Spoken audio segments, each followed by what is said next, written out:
Here is an MariaDB container, it's running, and please let me log in to this container first.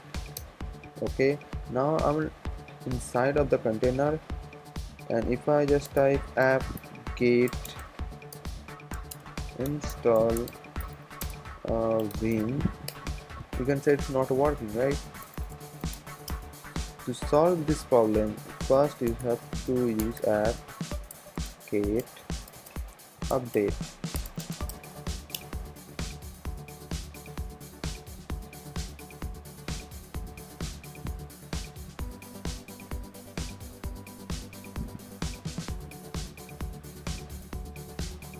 Now if you try again,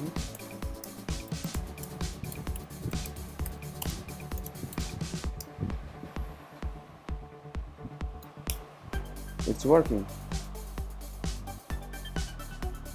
Thanks for watching, guys.